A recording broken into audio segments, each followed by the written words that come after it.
Hey, boys and girls, buffaloes and bunnies. Weather report January 24th, 2022. I was 25,950 days old yesterday. It was my birthday. Cool. Yeah. Very impressed. Very Getting up impressed. there. Yep. Well, 50 more, and I got that big 26,000, and we're not sure if we can make it because my son is showing symptoms. So Jefferson. Hello. Sir Jefferson. How long were you on Randolph's stream? Or Not very long. I kind of jumped in real quick. They let me kind of come in and ask, kind of clarify a point, and then they asked me a couple questions. And I was in. You talk about the one on Discord yesterday? Yeah. No, I just jumped into where they were hosting it on. I think it was the politics server. I think maybe 20 minutes tops. I don't even think that long. Were you listening the whole time, or? No, I missed, I think, the first 40 minutes at least because I was out running errands, and then I started listening in on it. I heard I missed Nephilim Free. Oh yeah, you didn't miss much. I heard it kind of went a little dumpster fire. Well, with him. It was his proof was the Bible, and the Bible is proof because the Bible knows things about science that they couldn't have known during biblical times. And then he was going to offer in a verse, but I think one example he offered is the deep breaking up or something. What do they call it? The fracturing of the deep, or what the fuck is that? Where Noah's flood, right? Yeah. Oh, okay. Okay, how? What was it? What?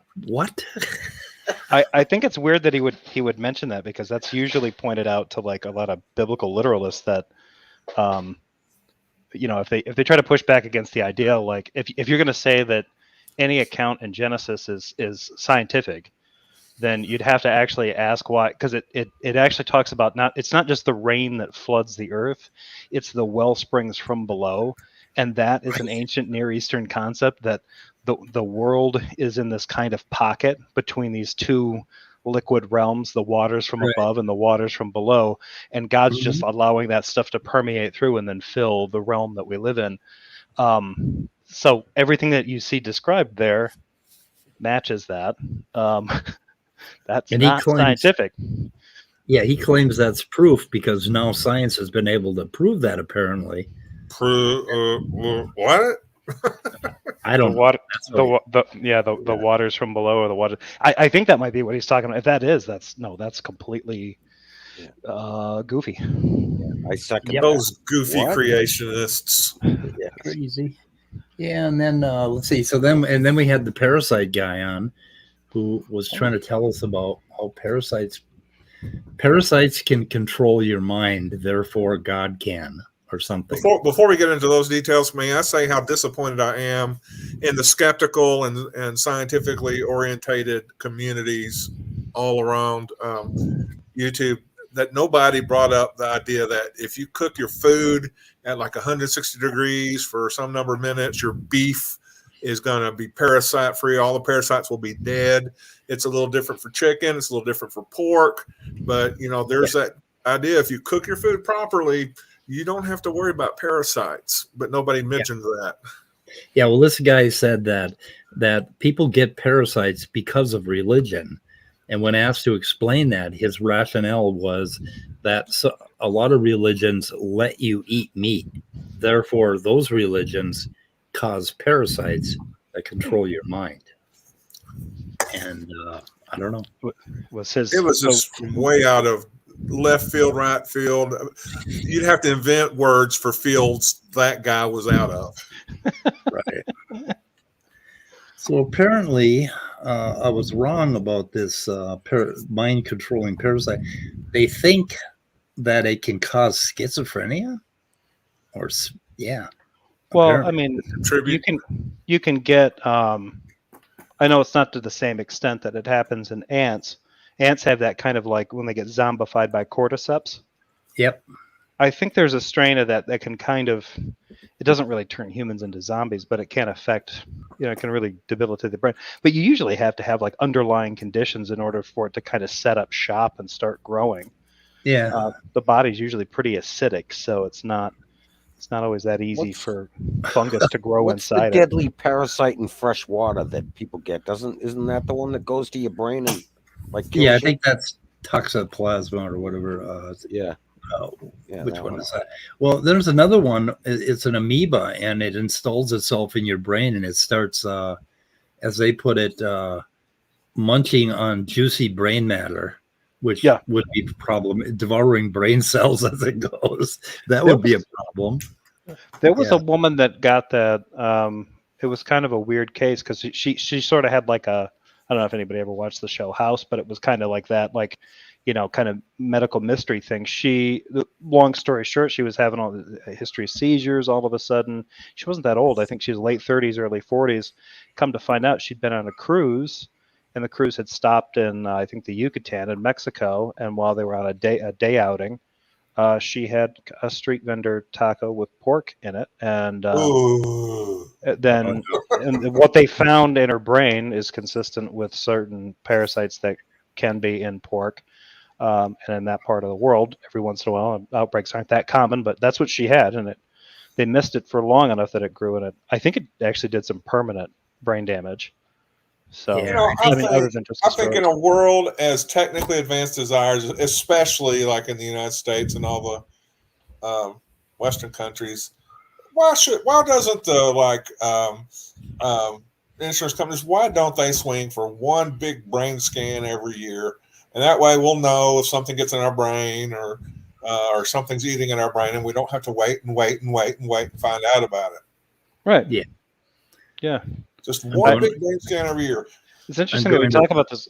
I made my family a pork loin over the weekend, and I cooked it to medium, to kind of a medium or closer to a medium rare in some parts. It was kind of weird. It didn't.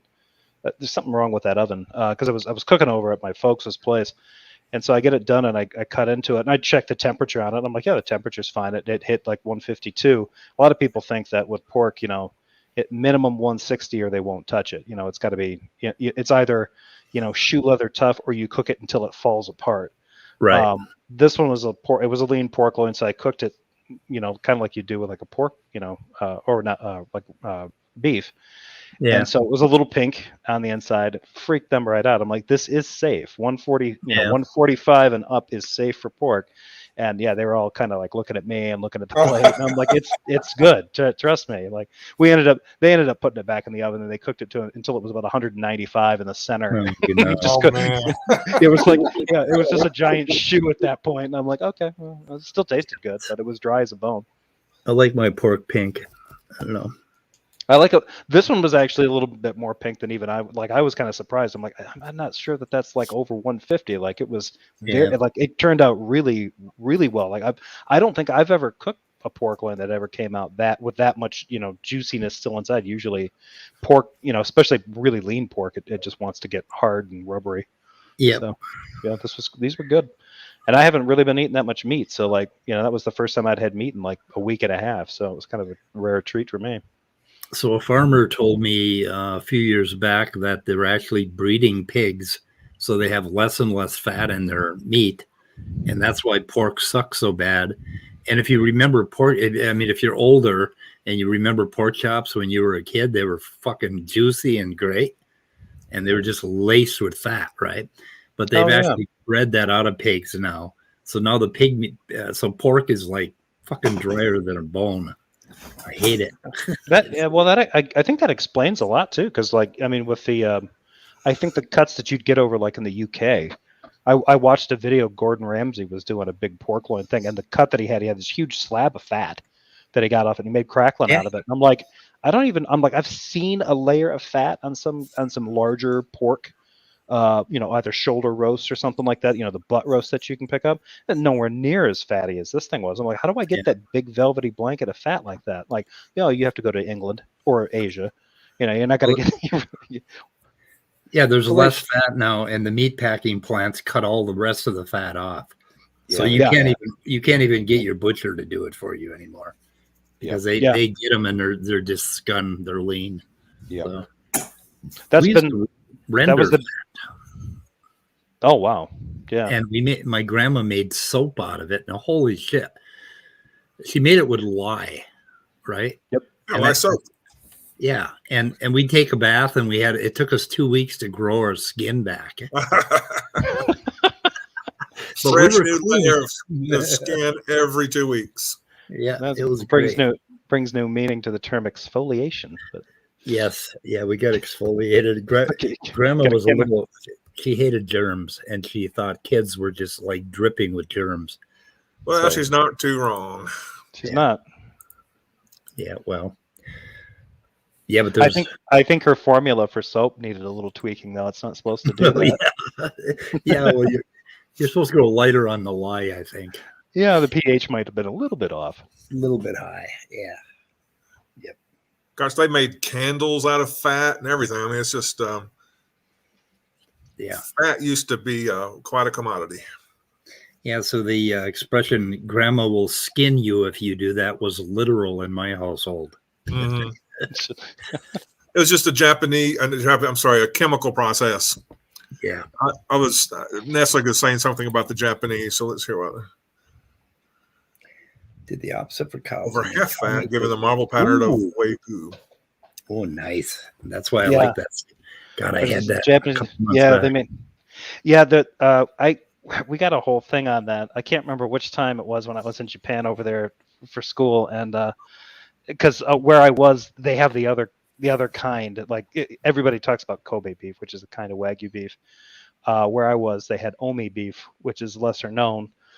But yeah, they would the ones that would get like the special treatment, they'd have people come in and give them massages. They'd feed them like a beer solution, get them a little drunk, whatever they could to kind of like channel that kind of marbly fat into them. And the key was deep tissue massage and stress reduction, so that they don't get stringy. They don't get any of those ropey muscle fibers in them that you get from stress or from pushing. Yeah, they were very pampered before they were slaughtered, and then you just get this ridiculously expensive piece of meat that kind of looks like a paste sometimes. Like some of it was really marbled, like couldn't see where the fat ended and the meat began. It's a little scary. I wonder if I can sign up for that. Like get massage for all my life and then killed instantly. Only to be slaughtered. Yeah, Yeah. you can, Instantly. Yeah, it'd be interesting take. Like if they ever do a reboot of Soylent Green, there's like a Wagyu section, Wagyu humans. That would be interesting to see. Yeah. 4 different breeds, so Nestle says. So I had some a couple months ago, and it was the best beef I've ever had in my life. And I got to ask my son where he got that. He brought me some leftovers, and I thought, holy shit, this is like the greatest beef I've ever tasted.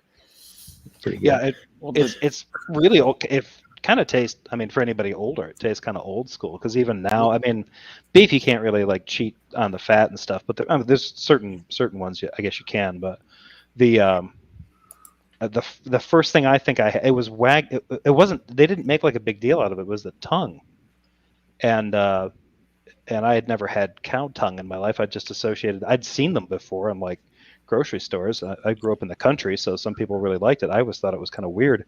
But it was we were in they're called yakiniku restaurants. It's a barbecue joint.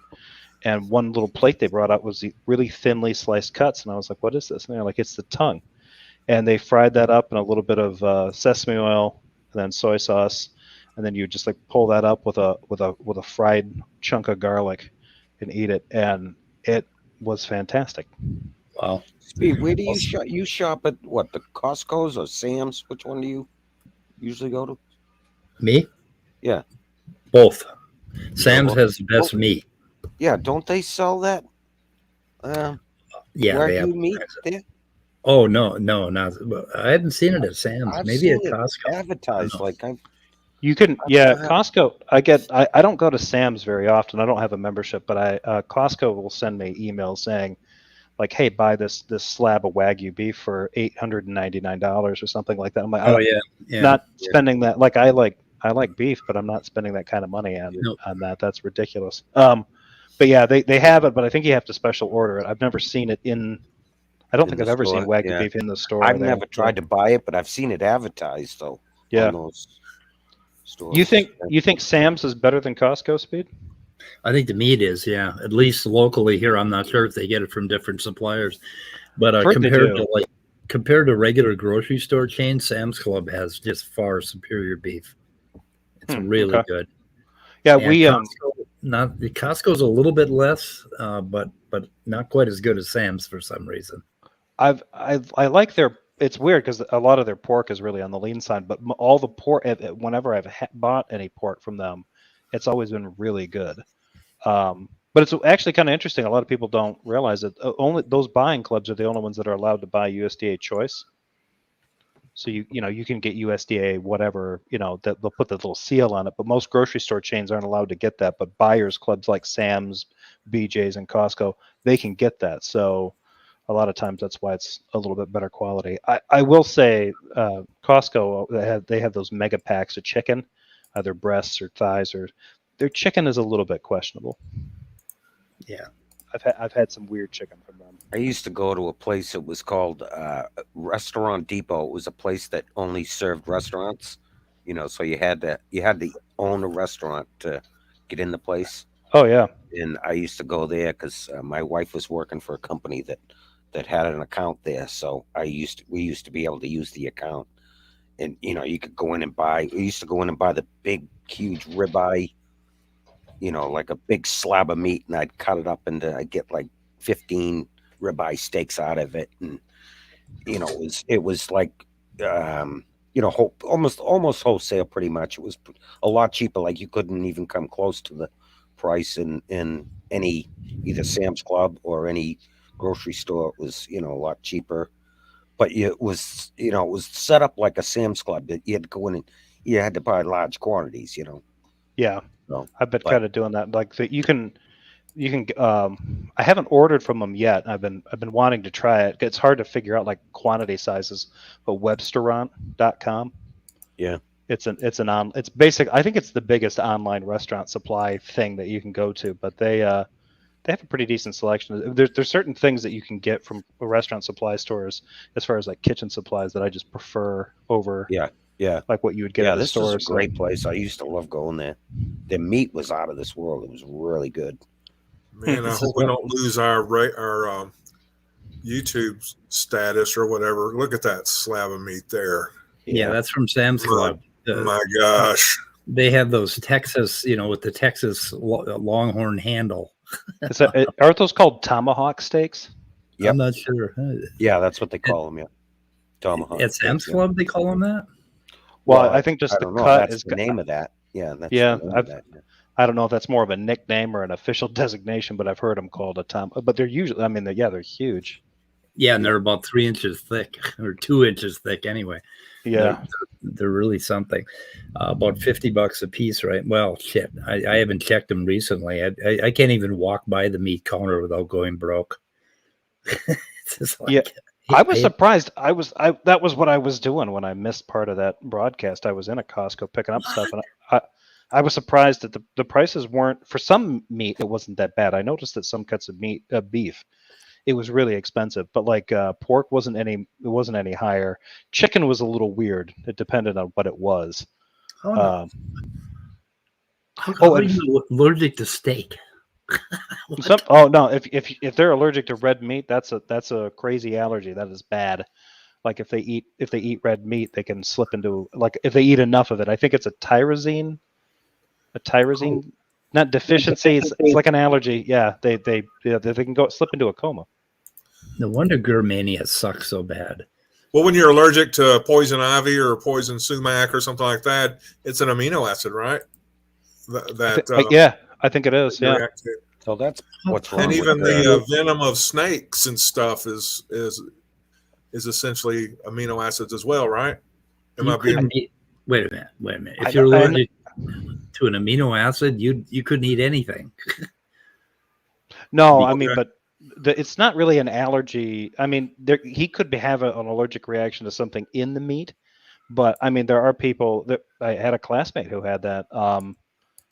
It's not common, but I think it's a genetic disorder where if you ingest something that's really high in the amino acid tyrosine, which red meat is really high in, that causes like their system has such a hard time breaking that down that it kind of shuts down a little bit. So yeah, she would get really fatigued, and then she's like, yeah, if I have even just a little bit of it, I get sick. But any animal protein, like she didn't do well with eggs or cheese. She avoided all that. So she was a dedicated vegan because she had to be. So Wow. So yeah, but mostly her biggest worry was like was beef. Like fish was less of an issue, but she didn't eat that either because of the protein content. So high protein foods such as soy, dairy products, fish, nuts, seeds, and avocados. Damn it. That would, God, I'm glad that one didn't hit me. yep, nope. I have been switching over to more of a vegan side of thing. In fact, I'm actually making a vegan dish right now. I've got it sitting in a pot. I'm making stewed lentils. So, Oh God, you said a dirty word. what, vegan? Yeah, that's a dirty word. Sorry. Dirty. Well, the rattlesnake venom has like hemotoxin in it, which I was thinking was I don't know. It's just I thought it was like made from amino acids or something like that. No, there's a couple of really interesting chemicals that turn your sodium channels wide open, and you get this like horrible pain. All of your nerves fire at once. Like it's the most excruciating pain. And then when it gets into your lungs and your heart, of course, it'll kill you. But yeah, those are snake venoms. But I was reading about sodium channels today, and they use those toxins to study sodium channels so they can turn them on and off and all of that. But they are really gnarly looking chemicals. They're very interesting. And they I think the male, sorry to interrupt, the male platypus, I think, has a venom like that in those thorns, those barbs in its back feet. Because I know that's based, like as soon as you get stuck with it, that's the first thing that you could die from the pain it induces. Yep. Doesn't it seem like the first mammals must have been like some sort of special forces kind of mammal? Because here you got the venomous platypus, and doesn't it have some sort of hooked, talon or something like that? I'm not quite sure. Yeah, they got like a quill or something in their back feet. And I think it's only the males have it. And if you get stuck by that, then it just causes so much pain that your heart will stop. Yeah, those early mammal transitionals must have been awesome.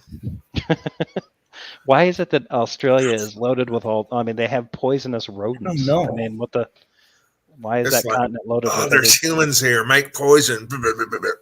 Yeah, it's like I don't understand why, there's a shrew that has a venom sac in it. Like, what on earth is this thing eating? Why does it need that? By the way, I have venom. Like, if they ever find a great white shark that's also venomous, it'll be just off the coast it'll of be Australia somewhere. Expected around Australia.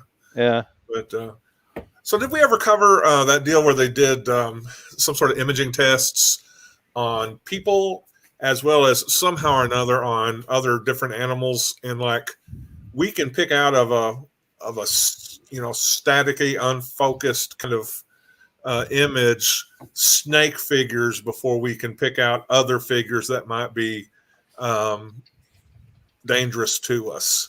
And they did tests on that. And it just seems like just about everybody, all the different animal genuses and families and whatever, just really have this basic ability to pick out snakes and the image and shapes of snakes before they could pick out like anything else.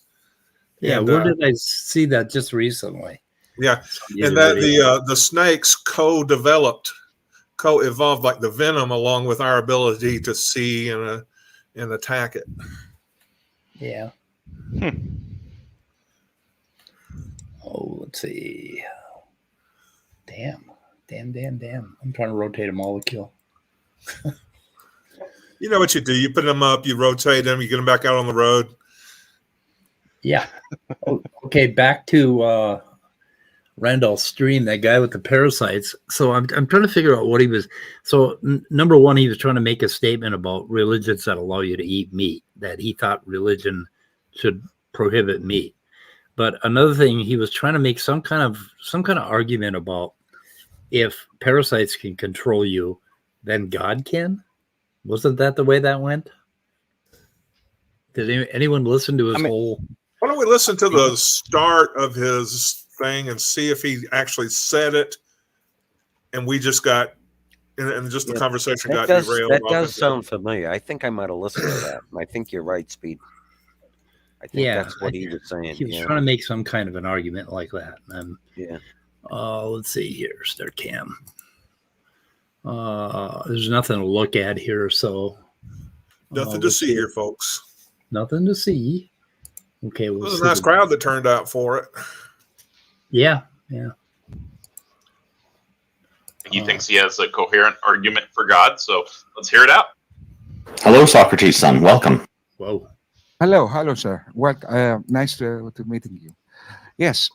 First of all, the gentleman before, the popular definition of God is the initial lesson. That's that Ox person. Yeah. Okay. So why didn't I go to the timestamp? Okay, where's the parasites? Okay, we got Nephilim, we got reverberating, parasitic worms. That was at 45. Okay, we might have to move ahead a little. Hey, Jason. Unknowingly control you, manipulate your entire world and your world of. First, I would like to establish what exactly is a God universally to all of us, because my version of a God is simply something that is able to control you, maybe unknowingly control you, manipulate your entire world and your worldviews. I believe that constitute a God. So would you say that your God is omnipotent then, because it can change the entire world, has all power? No. Omnipotence is a thing I also don't like. Am I God to an ant? Am I omnipotent? I am a God to that ant. I can control that ant's world. I can change that entire ant's situation. I can kill that ant on a whim. I can make that ant survive and thrive. I am God to that ant. Am I omnipotent? No. I'm simply more larger and more powerful in certain ways. Okay, Danny. So your God has limited powers. It can control the world and it can control us. How can we verify that this God is real? You can actually take a medical test. Pretty sure people know me and where I'm about to go with all this. I don't know. Something that can control you and manipulate you is God to you. This is where I stand. And okay. All right, so this is not the case for me. If can somebody and I had my teeth, my wisdom.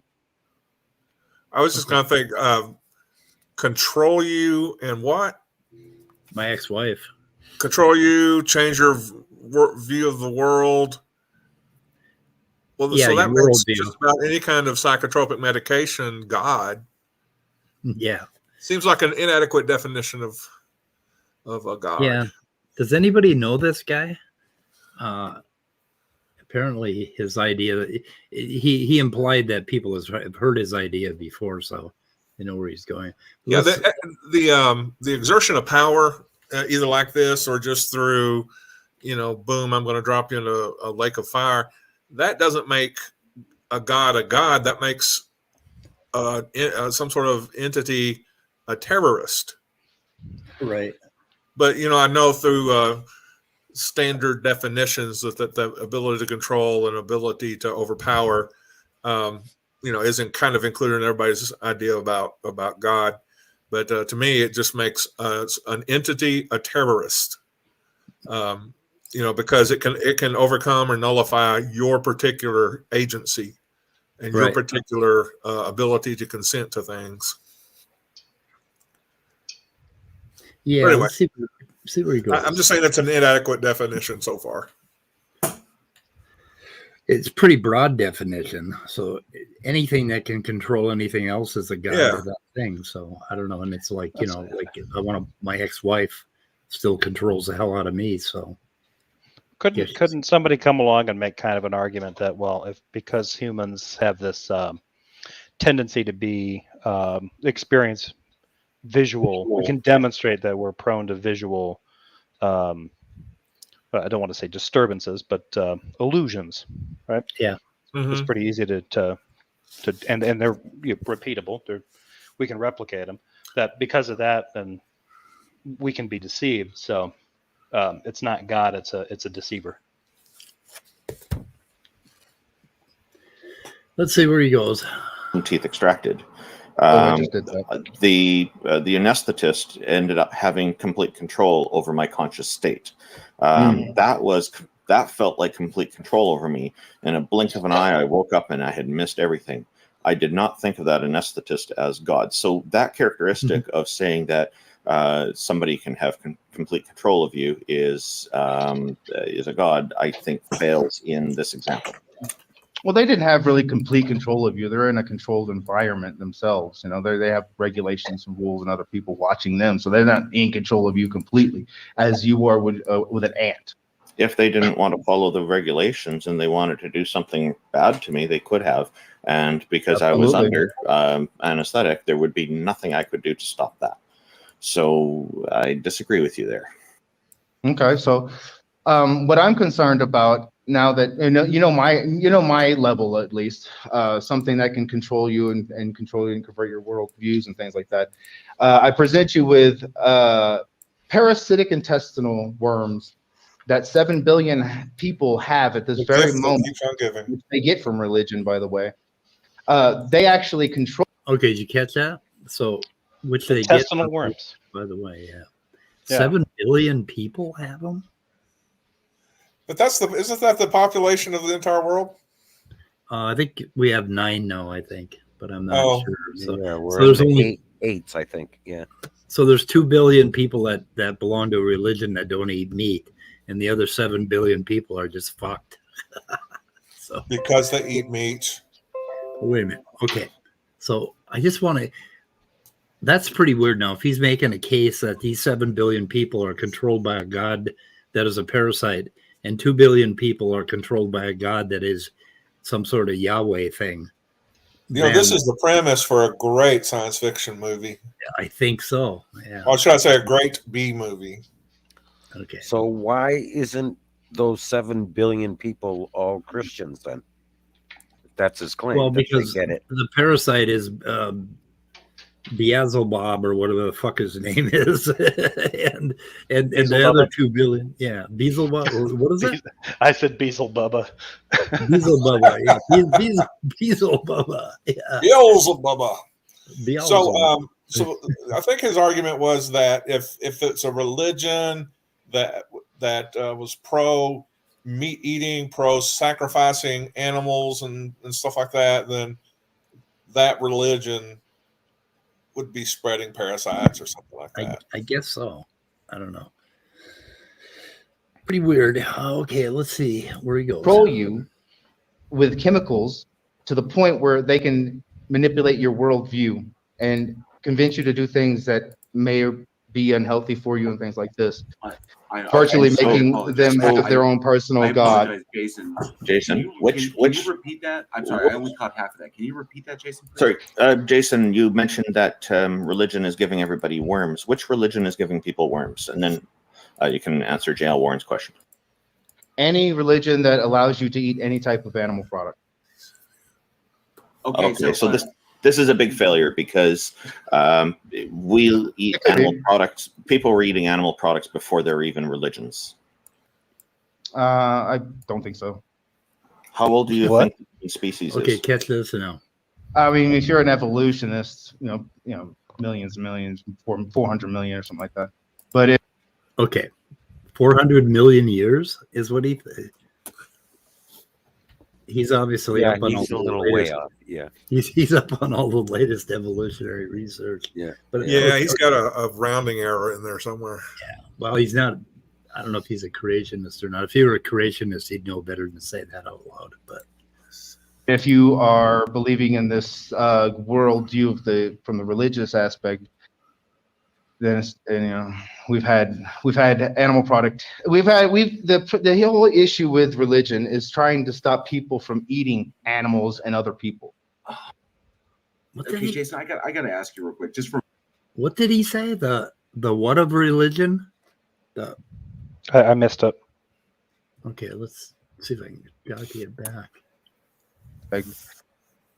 Then we've had animal product. The whole issue with religion is trying to stop people from eating animals and other people.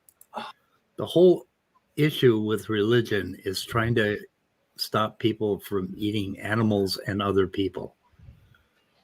Okay. That's not the Christian religion. Religion in general is just a way of dealing with rampant cannibalism. I don't know. Yeah, that's basically what he was saying. Yeah. I mean, yeah, they don't want you to cannibalize people in any of the religions, but except for symbolically. But but not to eat meat. He said not to eat meat. He said religions are about getting people to not eat meat. Did I hear that right or wrong? Yeah, not eat meat and not eat each other. Yeah, and eat people. Yeah.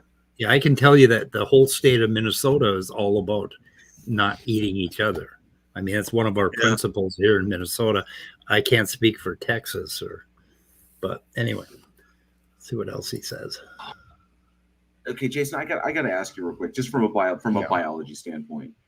Okay. Do you happen to know what what clade or family these mind-altering worms exist to or belong in? Yes, I'll give you 4 of the main ones that affect humans the most.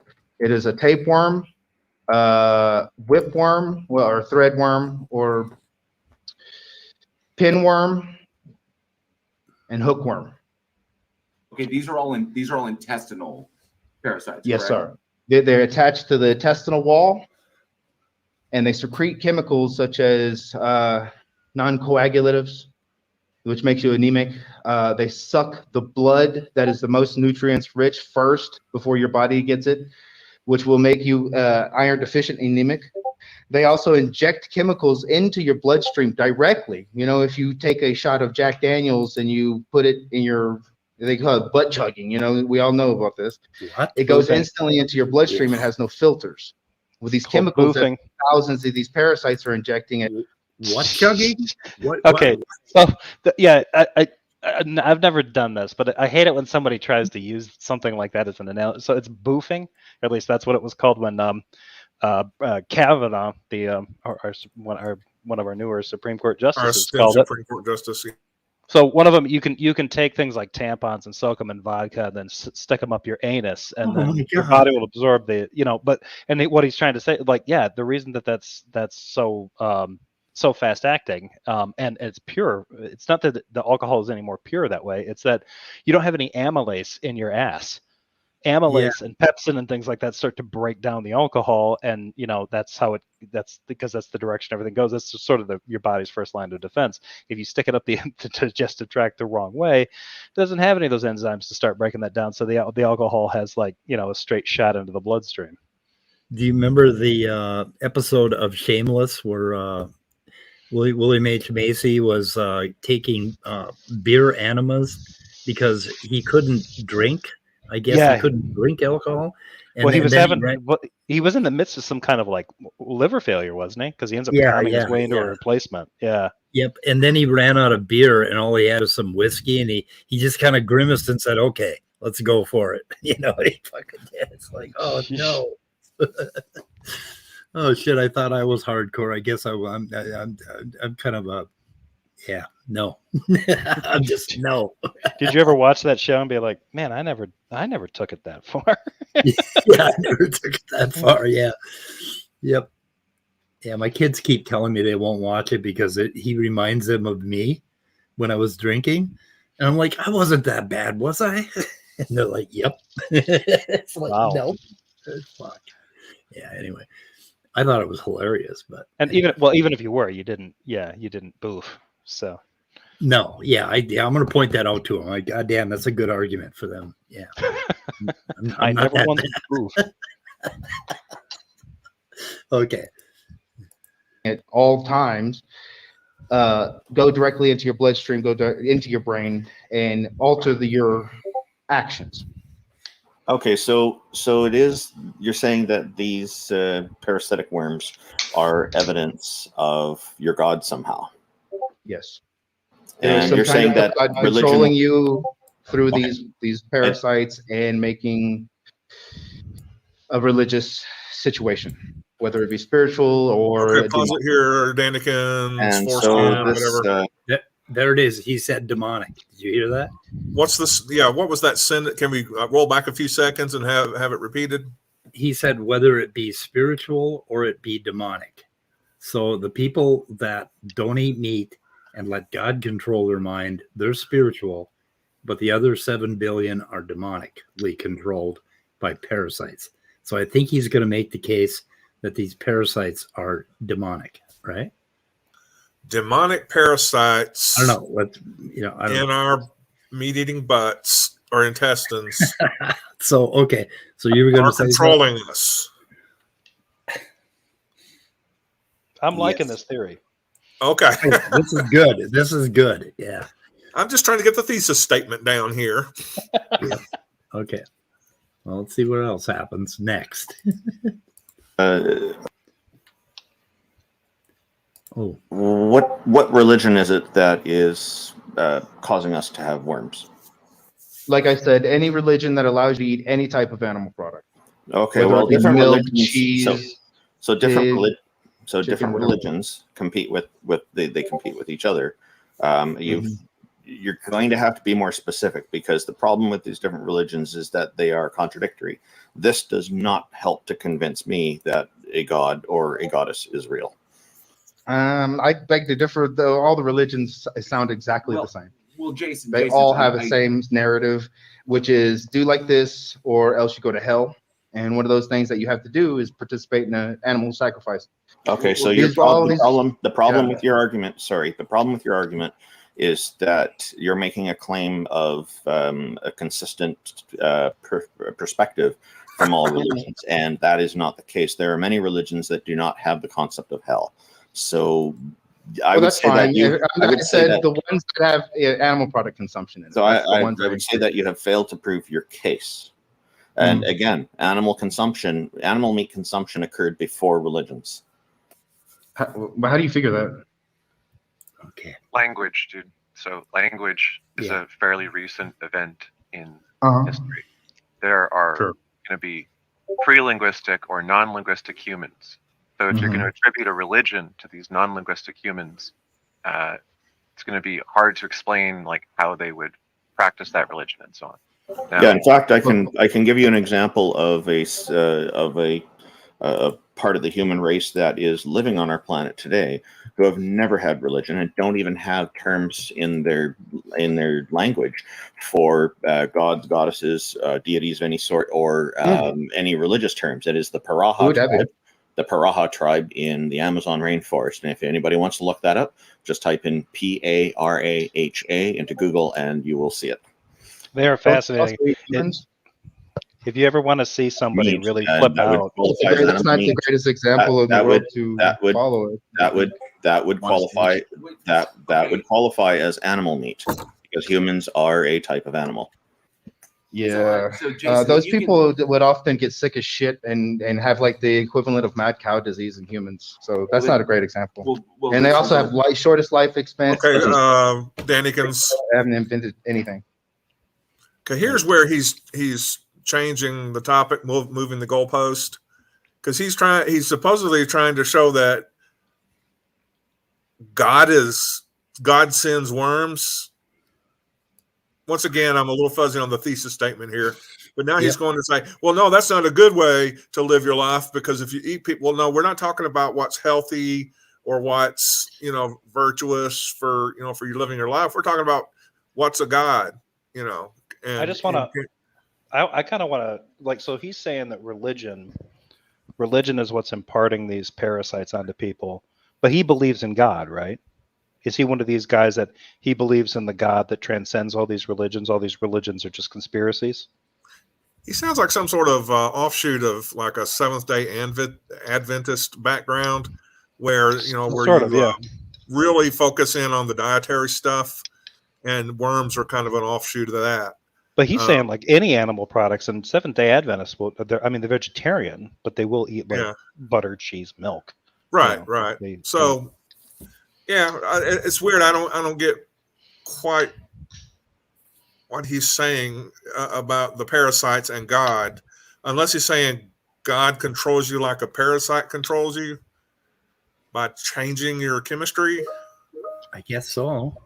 I don't know. Not a very well stated theology, shall I say?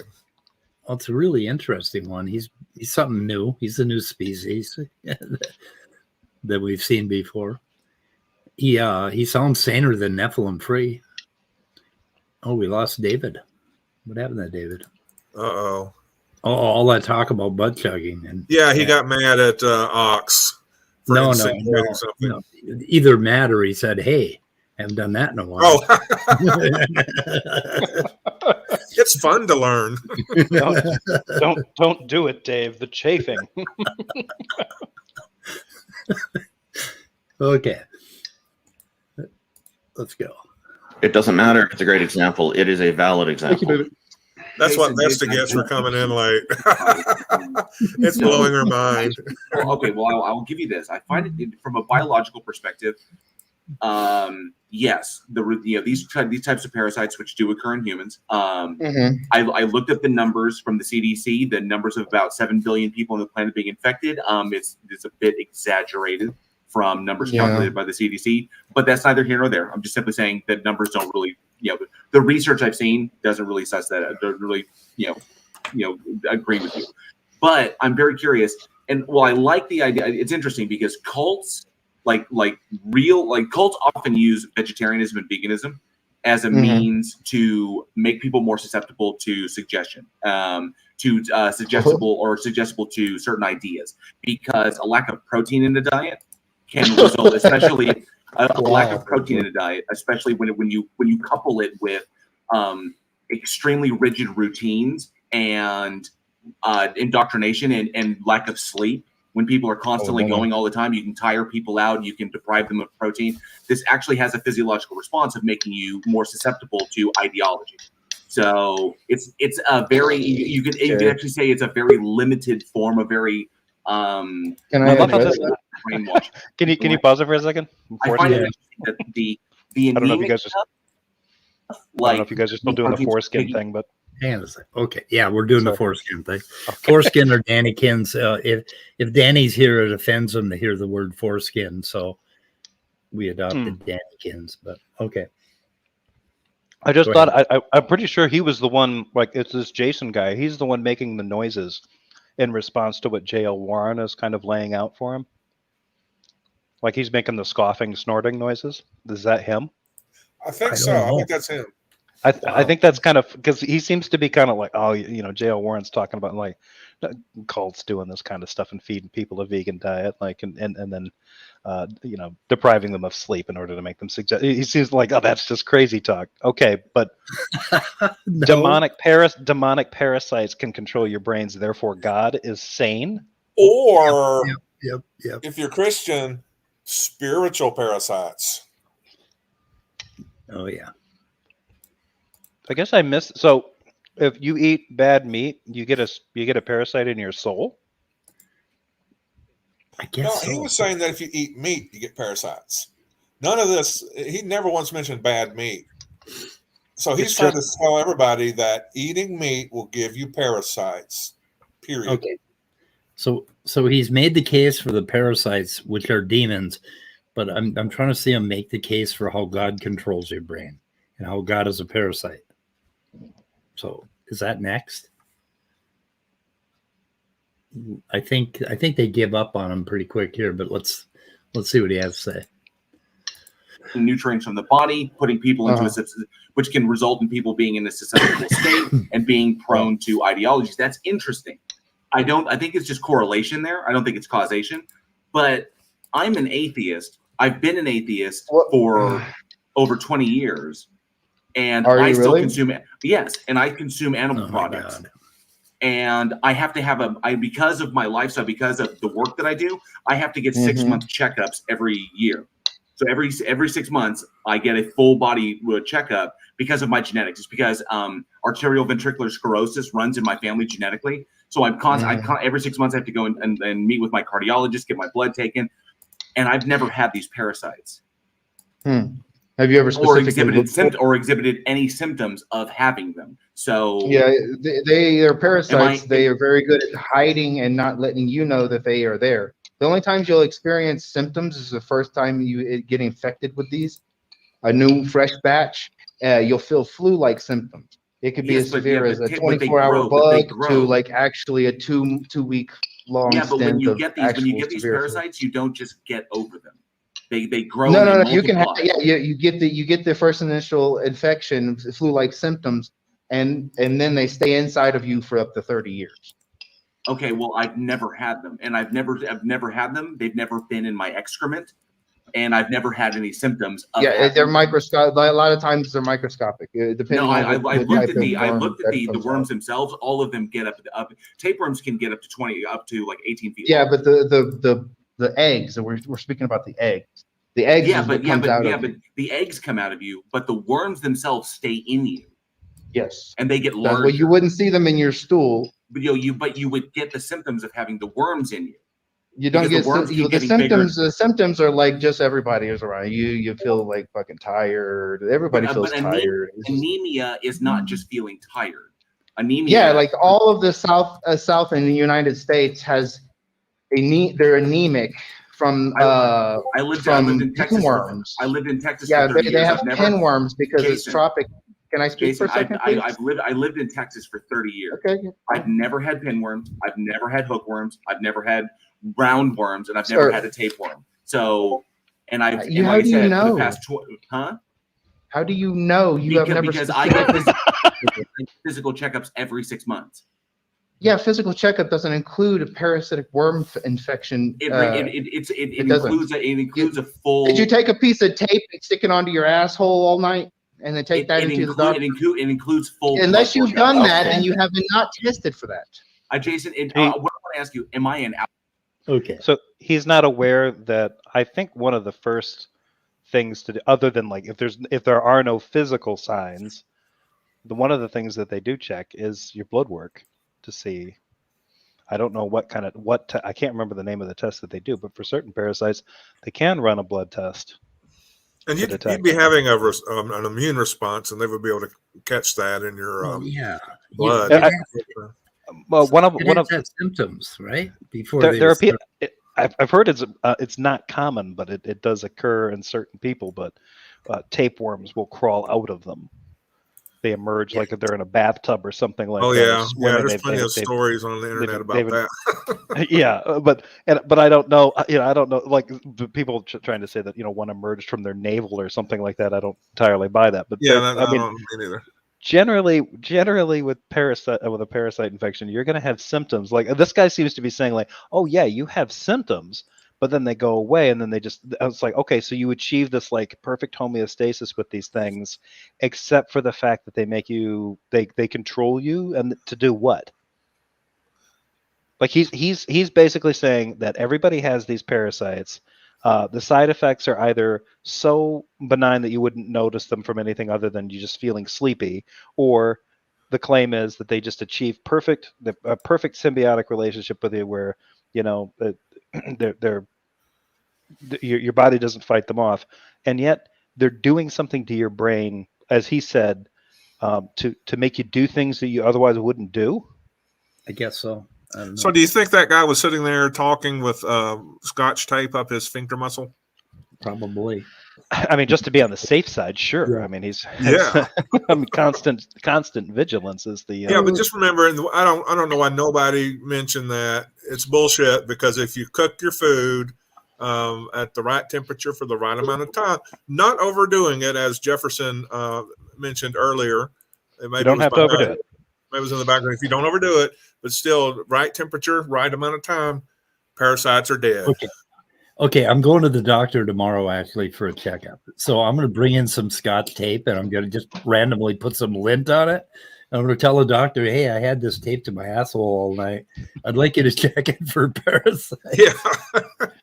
I want to just see his reaction. Well, do they understand that? I don't know who this person is, but that when you go to the doctors, they always want to do labs, right? They're always going to do labs on you if you have symptoms like the stomach issues and things like that. They're gonna want to take some lab samples. They're gonna take urine. They're gonna take blood. They're gonna find your parasites if you have parasites in your system. Yep. And especially the parasites that have the brain controlling capacity, like the cordyceps fungus and things like that, we can look at the chemistry of those organisms and see that they're using very specific chemicals to control our brains, and those chemicals would show up in a lab as well. Yeah. Indeed, Sir Brainbug. Yeah, just wanted to come in. That's the only reason I came in here. The whole reason you guys got me in here is because you had this guy talking about untraceable parasites in your body. That's just. I'm sure you have a pretty good education on parasites with your interest in bugs and things. Yeah. Oh, yeah. Nematodes and things like that. There are an entire animal kingdom of parasitic organisms that cordyceps are probably my favorite, though. Those are the fungus that make the ants march up the side of the. Yeah, that stuff is gnarly. Right. If you had something in you that was dangerous enough to start affecting your brain, you would have symptoms, right? If it was putting enough, it would have to be putting something into your brain chemistry. So like hallucinogens is what cordyceps use. Very similar to LSD is the formulation of it. So I mean, it would show up in a toxicology report and in lab work. You come in there, start complaining about things in your brain too. They're going to be doing all kinds of toxicology, and right. And if something happens to you, then they're going to be doing an autopsy. They're going to find these. They do blood work. Blood work is the most important thing here because that's where all this shit's going to show up. If there's parasites in you, releasing chemicals that control your brain. Yeah. That's the thing that I find interesting because the way this guy is kind of defining these dangerous things, it's sort of like the way some like not so sophisticated theists define their God. Like it's like as soon as you like start to be like, okay, well if it has that property, wouldn't that entail this? And you point out something bad that kind of follows from that, and they're like, oh yeah, but not in his case. And that seems to be the case with this guy's parasites. It's like, okay, but yeah, wouldn't you poop them out? Not necessarily. Wouldn't they make your stomach hurt? Not these ones. Wouldn't you have symptoms? Not after 2 weeks. You just think it's a flu, and then they're in you forever. Like, oh, okay. But so unless you never go to the doctor, there are people who don't go to the doctor, but most people are going to want to try to make themselves live as long as possible, so they go to the doctor for checkups. And I don't know about your guys' doctors, but about every 2 or 3 times I go in there, they want a sample of something. Yeah. So, me too. Yeah. If there was anything off in your blood work, in your urine samples, it would be obvious in the professionals who look at those labs and have went to school to look at those labs. They would find it because that's what they do. What are you doing? Yeah, I don't know. I don't think they ever let him get to a point. I think they boot him shortly. So well, let's hear what else he has to say. See what else he says. Outlier? Am I an outlier? Or no, what happened is you're a victim of a parasite. Parasites get in people or in a host, and they don't announce themselves. They stay as discreet as possible. So that's why you don't know about them. If they were this discreet, how do you have the actual number of 7 billion people? That's an estimation. 7 billion people are affected with this because they know how this spread and everything. Well, if you look at the CDC, if you look at the CDC numbers and you start investigating further and further, you'll find that the numbers they gave you was for a specific set amount of parasites. Doesn't include all the parasites or a specific region or something like that, which will narrow it down not to a drastic fucking number. Because if the CDC just said, hey, 7 billion people have parasitic worms inside of them and controlling them, they might spaz out a little bit. So they have to give it to you in increments. So it's conspiracy. So it's conspiracy theory. It's not conspiracy whatsoever. If you keep looking, you'll find numbers that keep going up and up and up. You'll find that Toxoplasma gondii affects 85 to 95% of the entire population. This guy sounds insane. Toxoplasmosis. Of course I do, dude. How do you get it? Of course I do. How do you get it? How is it uncooked how is meat? It transmit? Jason, how is toxoplasmosis transmitted? Uncooked meat. No. Undercooked meat. Yes. It's the cat's meow, man. It's the cats. Yeah, sure. That's the stereotypical answer, but the actual way to get Toxoplasma gondii is undercooked meat. It's actually the correct answer. It's actually the correct answer. You can get it from cats. Cats do get it. Yes. Which you should be very fucking weary of cats also and rats. Rats that also shit. Are we still using Denny kids? When I was listening to that, my cat was on my shoulder and I threw him off. Wait, hello? Hello, Midnight. Good to see you. Can you hear me? Yes. Yeah, we can.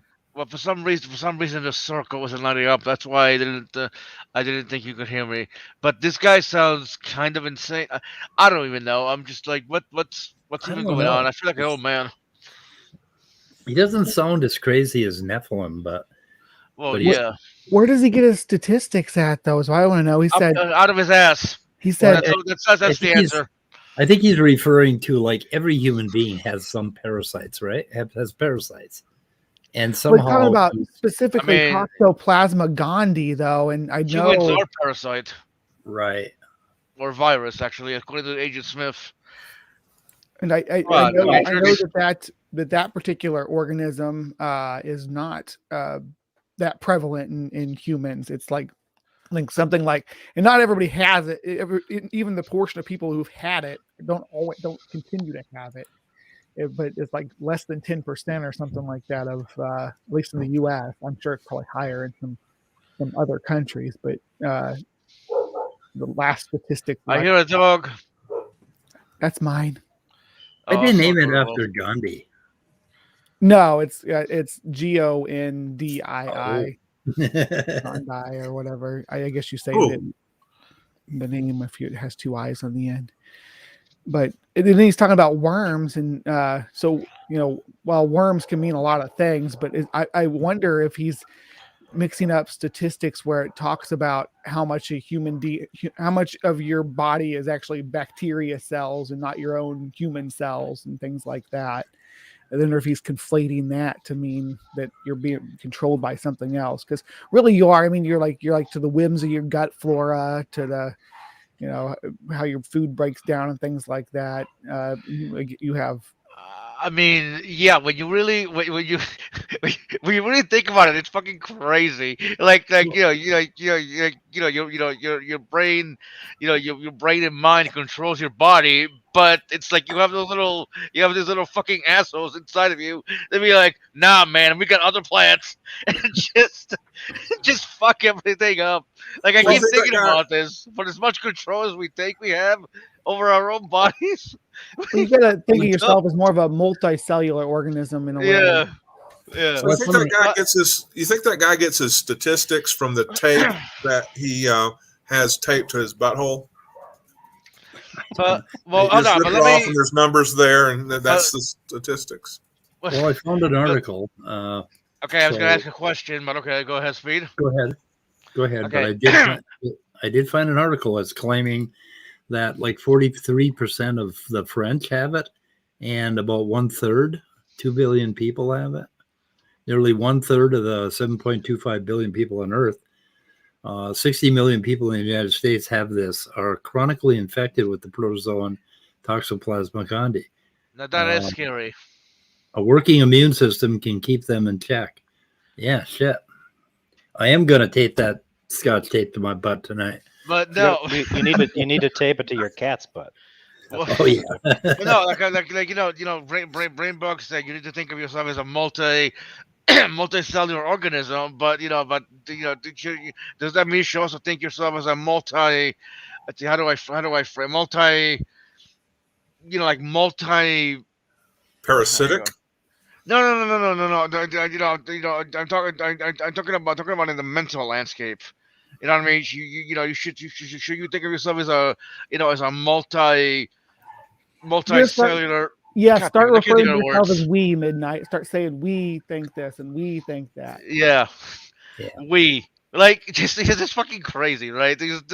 I don't think I don't think a lot of people, I don't think a lot of people talk about they think about it. It's like they look at themselves and be like, I don't think they think like, holy shit, there's like trillions of cells, and in each cell, in each cell is alive in its own way, and it's like the union of those cells gives rise to us, which is it's fuck. I can't sorry, I And can't Speed, articulate it.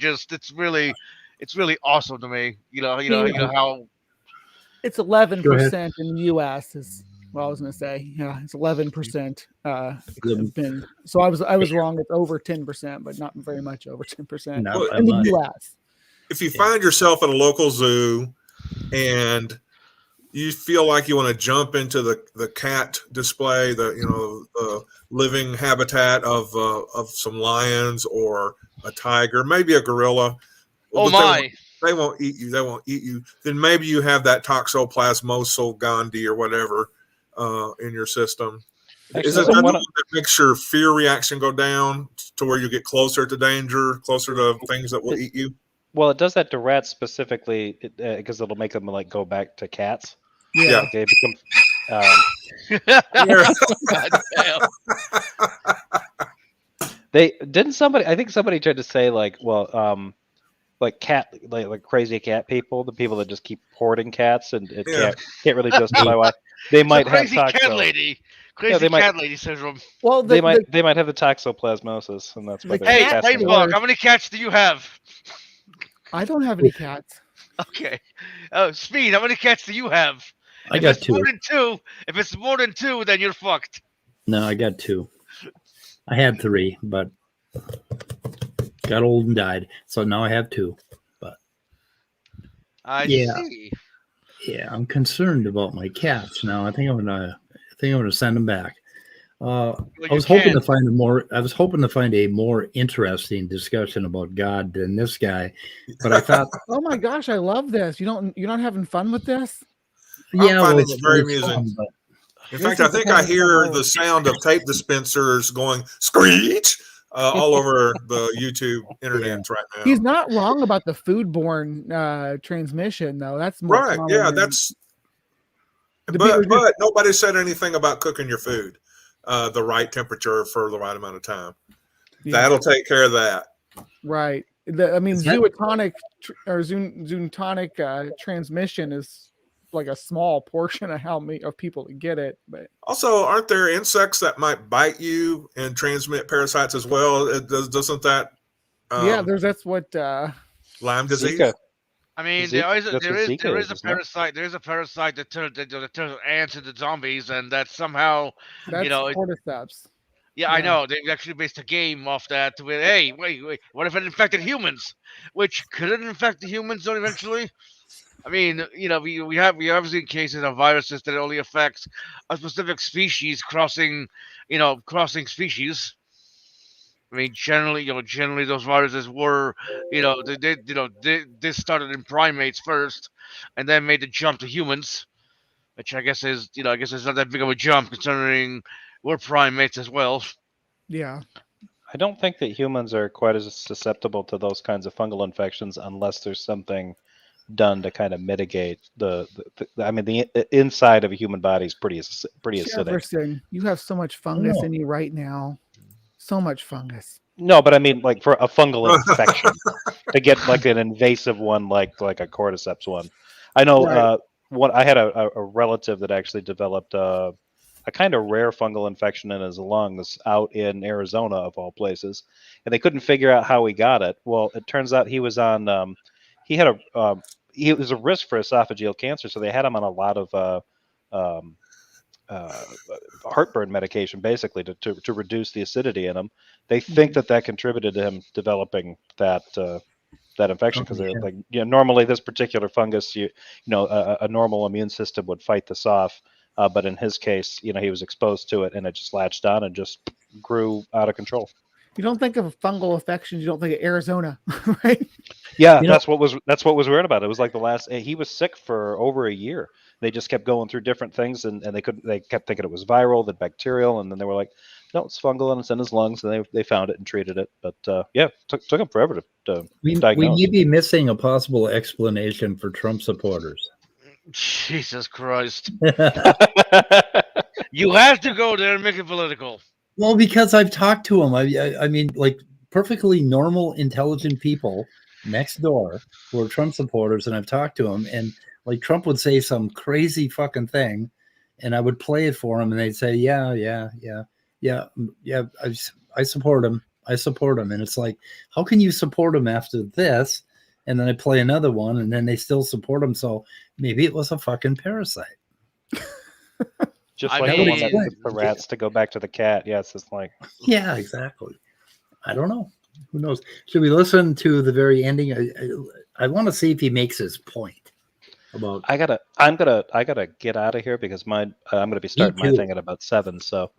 Okay, I gotta get out by about by 5:30, guys. So. Okay. We gotta. But I will catch you guys later. Then thanks for the link, Speed. Bye, Jefferson. See you, Jefferson. Yep. See you later, everybody. Brother didn't show up. If he doesn't show up and you don't get a chance to insult him, I'll spread that on. I'll pass that insult on to him. Okay. Thank you. Get all over your animal products food constantly. They don't care about that. I think we've heard. That's how you get it. Yeah, he's starting to swear a lot. Once it descended into conspiracy, I think it's pretty much. Yeah. Is that Randolph? I heard. That was Randolph. He was kind of moderating the thing the whole time. Yeah, so I think Randolph got rid of him.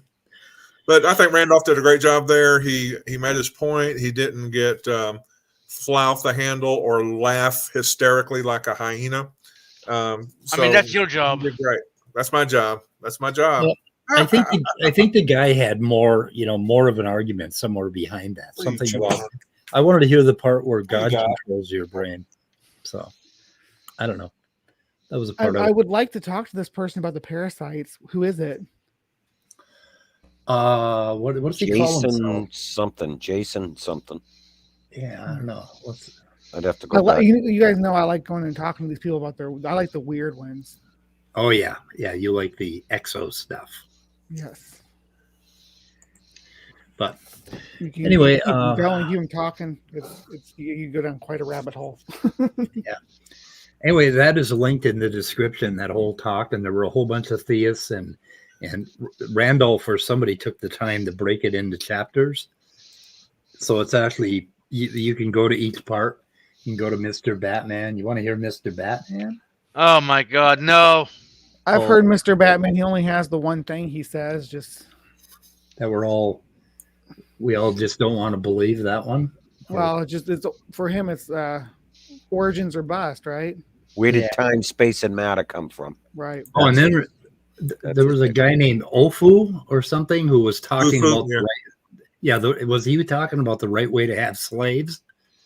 That the Bible describes the right way to have slaves?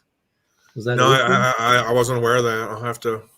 Okay, I don't know. I don't think I'll have to listen to it. That's just stupid. I don't know. That was pretty, and everybody was just waiting to pounce on him on that one. No, I'll tell you the right way to have slaves. Just get into a BDSM relationship. There you go. The slaves are willing. Yep. That would be the right way to have slaves. I had to make the joke. That was interesting. And then let's see, Doobie, PCP leader, preaching that. I'm not sure what that one was. I don't know. Preaching that in the beginning was the Word manifested in the flesh. I don't know. I don't think we have time to do that one, but we could if you want. Doobie. If you have to be gone by 5:30, then will we have time? I don't know. Well, it depends on how long we let it roll. Go ahead and play it. Yeah, we'll try it. Well, it's your channel. Use it when you want it. I have the beach ball of death going on here for some reason. Not sure. Beach ball of death. With me. It sounds like he has a good argument for the God that he believes in. So, in the beginning was the Word, and that Word was manifested in the flesh. And we're all in the body of Christ. And we know that because we were there in the beginning. And the people who I wasn't there in the beginning. and the people who say that don't, and people that say that there is no God, the wrath of God is revealed from heaven against all this ungodliness and Jesus unrighteousness Christ, he sounds insane. of men who hold the truth in unrighteousness. Because that which may be known of God is manifested in them, for God hath shewed it unto them. So it's I'm sorry. 9, I know we want to be charitable and everything, but I got to be honest. I don't need paraphrased Romans thrown at me. It is all our choice. Reading the Bible does not demonstrate the truth of the Bible. It is all our choice to make in the end of whatever happens. Okay, but Doobie, or Q+, reading the Bible to us does not demonstrate the truth of the Bible. Dannikins. Yeah. Yeah, I was just about to say that. He's just doing that, spreading the magical seeds of spiritual conversion or whatever. There's people that say all you got to do is just speak the word, read the word, whatever, and it will do its thing and have a magical influence in your heart and your life. And so, and wasn't he doing a little bit of that blaming that, the wrath of God is because of the non-believers, that sort of thing? He did mention that. Yeah, that whole meme. We heard about that recently from who was that? Was that our friend? I won't say it. Scott, do you remember? We had somebody say No, that was not him. No, I don't know. You go by what was said in the chat. I think Rebecca kind of said as much at some point. No, not the chat. It was in the last few weeks, I've heard this theme over and over again that it's the atheist. Basically, the problem, the reason for evil is because of us, because of the atheists, the non-believers. If we just would all get on board, everything would be rosy. Rebecca said. Rebecca said that to me, right? Yeah, for sure. Yeah, roughly. Yeah. That one really kind of pisses me off. Yeah, that was pretty bad. I agree. I tend to get a little emotional on that one. It's like, that one rubbed me the wrong way for sure. Yeah. Anyway, I don't think this one has. Well, they leave them in there for a while, so we could listen to. We only have 10 minutes left. Is there anything else anybody wants to bring up or talk about today? Anything happening? I want your cats. Huh? You want my cats? Yes. What's your address? Okay, I've got your address. Okay, they'll be on the way. FedEx doesn't close till 6 tonight. Yep. Okay, good deal. Thanks. That was easy. It'll be the box with little holes on the side. Yep. I'm fucking tired of them. It's like, I don't know, what is it like? It's been like way below zero. It's going like 20 below tonight and even colder tomorrow night. And these cats can't go out, so they're driving me crazy. They think I'm supposed to be their entertainment committee, and it's like, no, I do a little tap dance for them. I do some Broadway musical stuff, and they just look at me like, no, that's not. Did you break dance for them? I haven't tried that. I haven't tried. Okay, I'll try that tonight. Try breakdancing with a big roll of yarn. Yeah, that might do it. How about one of those laser pointers? Do they go after those? Oh yeah, but Jesus Christ, my wrist gets sore. Racing back and forth up the wall. At least you can just sit there and point the thing, and then.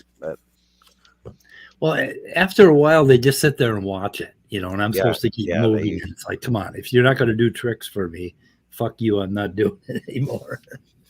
But yeah, Yeah, I can get them to race all the way across, like one huge room, like about 25 feet, and then down a hallway, and then up the wall.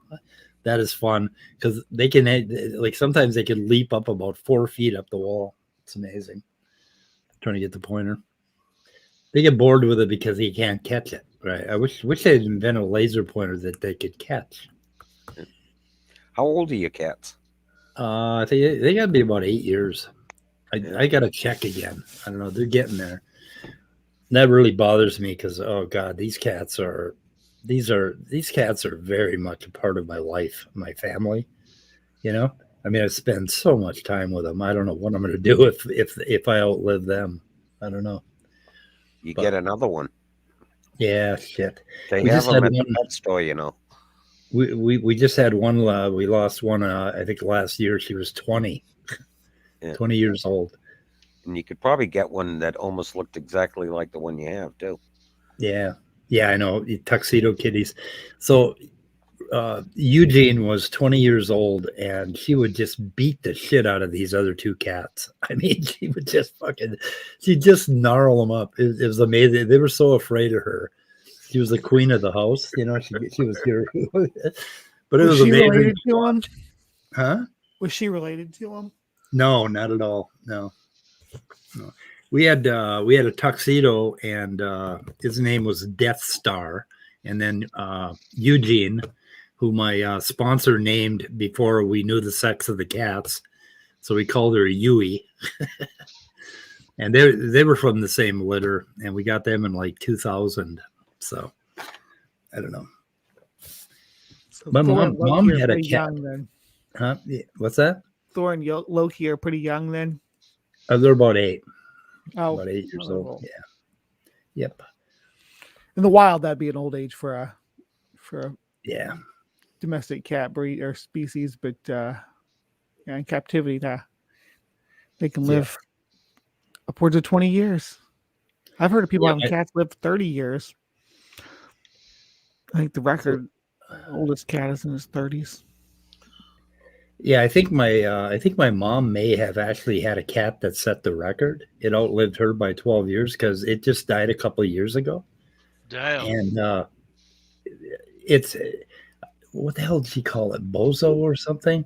And it was okay. She had this cat when my sons were like 6, 7 years old, and she got it as a rescue. So it was already like 3, 4 years old when she got it, right?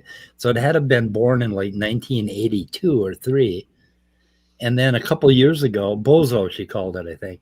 A couple of years ago, my sister said, "Oh yeah, Bozo died," and it's like, what? He should have fucking died 20 years ago, It's like, hell, that cat had to be. That cat had to be pretty old. It's pretty amazing. Somebody has to highlight Ox's last comment. One of you guys. They shot a Turin. Yeah. I love that. Oh, that is good. Myth Vision, I think, recently dumped at least one new video on the Shroud of Turin. Yes. This Italian scholar that was wrote a pretty definitive book about it. So I would head out to Myth Vision's YouTube channel and look for that. That's a really interesting conversation. That was like a week or two ago, right? Yeah, it was really interesting. Yeah, I saw that. Yeah. In fact, boys and girls, go do that right now because I think we're going to shoot it in the head. Unless we have complaints. Any complaints? Any last words? I have no complaints. I'm very happy about this video. What is this? We're doing a stream, a live stream. Yeah. I never got to amino acids. I think we're going to have to do that in the morning. If you guys are up for it, like you're free around noon, right, Scott? Yeah, around noon I can do a sesh about amino acids. Yeah, because if we don't talk about amino acids, we can't talk about ion channels and any of that other good shit. So we're going to have to start somewhere. We've got to get started. So, and Bug, I was going to reach out to you yesterday because I was videotaping some bugs, but I don't know what to do about that because it's a pretty slow process. So I ended up videotaping 2 bugs, And Well, I didn't you can get heat it my up first- when you produce it, though. I mean, you can. Yeah, I know. Yeah, yeah, and get rid of the parts where I'm focusing and stuff like that. But And what do you mean by video? Videoed them alive or dead? Under a microscope. Yeah, okay. Yeah, they're very dead. They're quite dead. Yeah, that's what I thought. But the way you said that, I was like, okay, what is he talking about? Yeah, what I do is I get about 3 or 4 of the same species, and then I put them in 3 poses, and I put them in little. I got clay, so I put them in little grooves, and then I will take one and I will glue it so that I can pull the wings apart and look at it, with a needle, and try to take a look at it that way. And all of that is pretty slow. For one thing, it takes a glue about a fucking hour to dry. So. Well, Anyway. pinning is an art form. It's not. Yeah, not just gonna be do it and it'll be perfect. It takes lots and lots of practice. I have so many bad pins. Yeah, these suckers are really tiny, so a pin would basically cover the whole bug. Is a problem. Some of them. So anyway, some are really tiny, but yeah, it is an art form. I've been working with different clay techniques and stuff like that, and I don't know. I'll get good at it someday. Well, when you get like a shipment or something, keep the styrofoam out of it, and that way you can pin right along the styrofoam. Yeah. That's what I use is mostly packing styrofoam to pin my bugs. Putting them on clay is pretty good because you can make little grooves in the clay, and you can lay them in there so that you can flip them over the right way.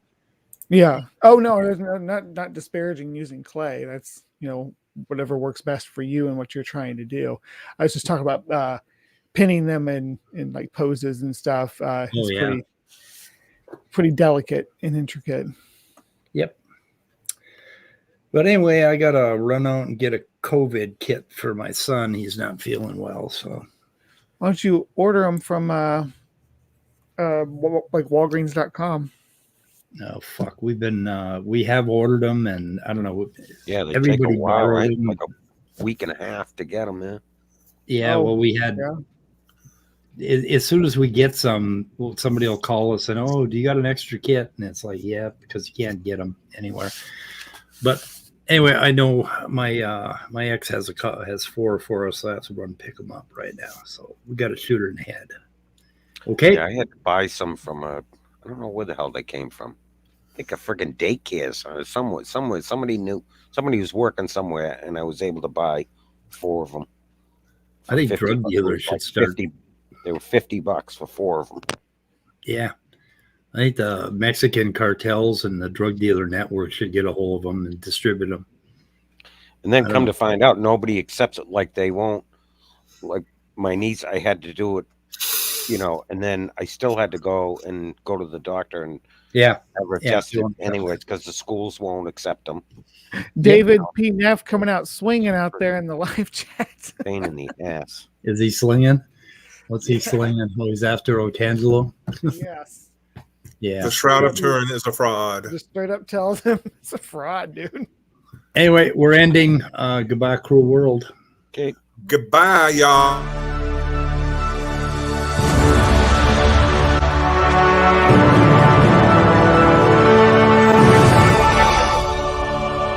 Get your family dewormed.